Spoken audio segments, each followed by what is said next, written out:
ठाकरे बंधू एकत्र येण्याची चर्चा पुढच्या पिढीपर्यंत। महाराष्ट्राच्या हितासाठी सोबत येणाऱ्यांचं स्वागत। आदित्य ठाकरेंचं विधान। तर युतीबाबत दोन भावांनीच बोलायला हवं, अमित ठाकरेंचं प्रत्युत्तर। ठाकरे बंधू एकत्र येण्याची चर्चा रंगलेली असतानाच नाशिकमध्ये शिवसेना आणि मनसैनिकांचं मनोमिलन। मनसेच्या कार्यालयातल्या पूजेला ठाकरेंच्या पदाधिकाऱ्यांचीही हजेरी।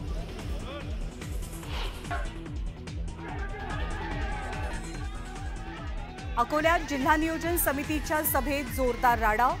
आमदार रणधीर सावरकर आणि नितीन देशमुखांमध्ये वाद। शिवसेना उबाठा आणि भाजप कार्यकर्त्यांमध्ये बाचाबाची।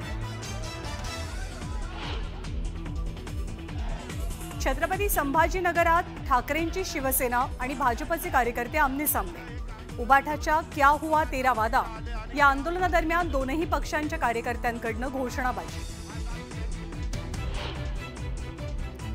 समृद्धी महामार्गाच्या शेवटच्या टप्प्याचं मुख्यमंत्र्यांच्या हस्ते लोकार्पण। लोकार्पणानंतर मुख्यमंत्र्यांसह दोनही उपमुख्यमंत्र्यांचा एकाच गाडीतनं प्रवास। समृद्धीवरचा प्रवास आता आणखी सुसाट।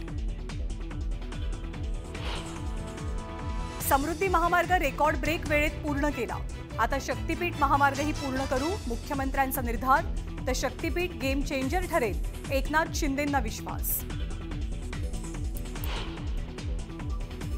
कैद्यांचं रेशन आणि दिवाळीच्या फराळातही पैसे खाल्ले। राजू शेट्टींचेही जालिंदर सुपेकरांवर गंभीर आरोप। तर पत्रक काढत सुपेकरांनी आरोप फेटाळले।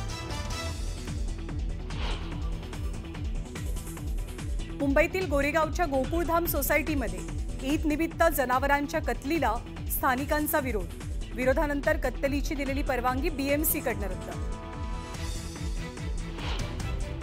पुण्यातील सांडपाणी प्रक्रिया प्रकल्पांमध्ये आढळला कोरोनाचा विषाणू। नॅशनल केमिकल लॅबोरेटरीनं दिली माहिती, कोविडचा विषाणू आढळल्यामुळे संसर्ग वाढण्याची शक्यता।